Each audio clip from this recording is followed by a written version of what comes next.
Happy World Hospice and Palliative Care Day. Welcome to Dr. G at the Heart of Healthcare, real deal about hospice care. I have my friend Sharon Harris here. You started with me and now you're ending with me. I did, yes, good thing. We came a long way since that Sideways Live on Instagram. Yes, we have. And nobody We told have us. a full production situation going on. Yeah, you guys should see this. It's very funny. But we are celebrating World Hospice and Palliative Care Day in the United States. It's a world day. We're here in California. We're on that map, and we've just been so excited about putting this together for you. So I first want to introduce my friend, Sharon Harris, to you, LVN. She is president of the California Association of LVNs certified in hospice and palliative care. She's an end-of-life doula. She is on the NHPCO End-of-Life Doula Council, and she's a community educator in San Diego and all around. So Sharon, let's tell folks about the history of World Hospice and Palliative Care Day. Okay. Well, thank you for that introduction, Dr. G.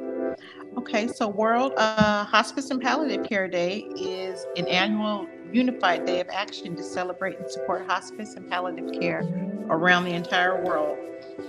World Hospice and Palliative Care Day is Saturday, October 14th, and it advocates for better hospice care and hospice and palliative care around the world. I like that word, action, because we're about action, right? That's right. We're here to tell you the real deal. So let's jump in. You know, the mission of this podcast is to educate and empower in 3 parts, helping you see what's needed to navigate the healthcare system. The S is story.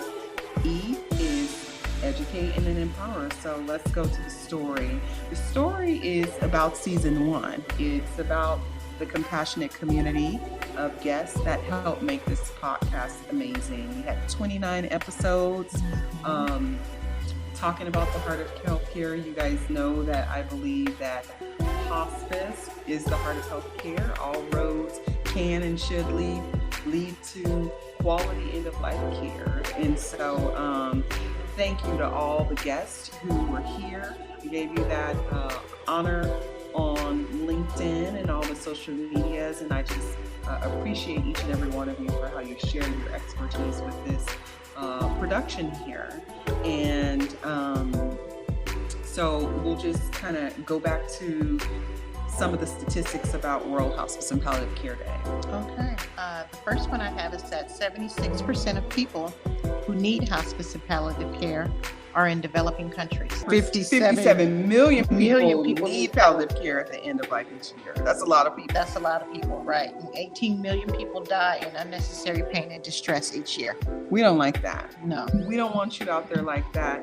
So we want to educate folks in the United States and around the world about what we have here. So we have the Medicare Hospice Benefit that's been around since 1982. But why aren't people accessing it? I have an article here from Partnering Media, and it says that only 27% of Americans knew what hospice is and what it entails. Wow. Partner Plus Media, I should say. That's ridiculous. I don't like it. Ridiculous, yeah. We're here to change that, right? We're here to put some action to that and help folks do it. You know, when we started our podcast, when we were sideways, we talked about National Healthcare Decisions Day to help folks be conversation champions about their end-of-life wishes and be able to tell their loved ones about their advanced care planning. Now we want everyone to be able to understand what hospice is. So now we will get to drum roll about our action. Here we go. Are you ready for it? Here it comes. Oh, bam. We co-authored a book, The Real Deal About Hospice. Short stories highlighting the advantages of hospice care for patients and families. Right. Good job. Good job.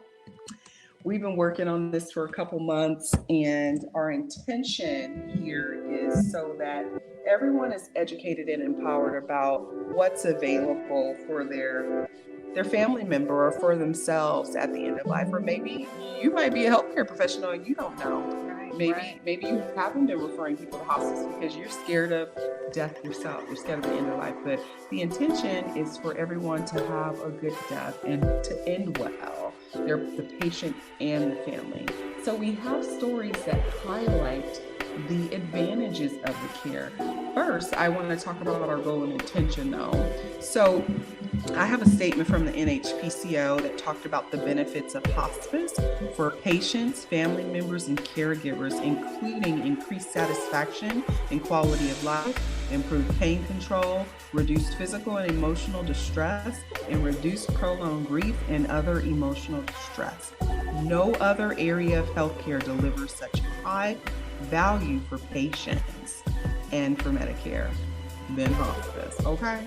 Yes. So our book is here to combat the misconceptions about hospice, to help you see that hospice is not a scary H word. Our book is not mysterious and scary.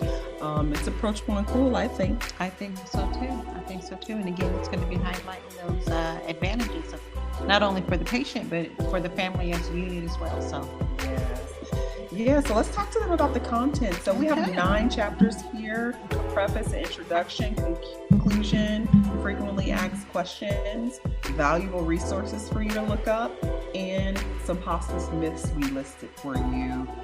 You want to go ahead and tell them about the 9 chapters? Okay, yes, I will. Our first chapter is ALS. The second one is Alzheimer's disease. Chapter 3 is cancer. Chapter 4 is heart disease. Chapter 5 is HIV. Chapter 6 is liver disease. 7 is pulmonary disease. 8 is renal disease. And 9 is stroke and coma. So again, these stories will highlight, the advantages. Hopefully it'll take away that fear and all those myths and things that are preventing people from accessing hospice. We hope. That is our intention. That is our intention. So a lot of things are going to be happening now that we put this out there. Like I said, it's available for pre-order on the Mourning Medical website, and it will be available on Amazon in about a week, and also Apple Books. And we just look forward to continuing to educate and empower. So thank you, and happy World Hospice Palliative Care Day 2023, Sharon. Okay. Yes. Did you want to share your dedication? Oh yeah. Oh my God. Thank your you. Book dedication? I did. This book is dedicated to anyone afraid of the H word. This is a good way to end. Yes. And then I said thank you to the 39th President of the United States, President Jimmy Carter, for showing the country that hospice care can be chosen timely for a peaceful end of life. Dr. G. Okay, that's good. And my dedication is that this book is for all those who are afraid to find out the real deal about hospice care. So this book is going to shed some light with these stories that are relatable and, again, highlight those advantages. It's not a scary word. It's not a bad thing. All right. Well, we're going to sign out. Thank you for joining us live on World Hospice and Palliative Care Day, and we look forward to continuing to help the community. Peace. Bye.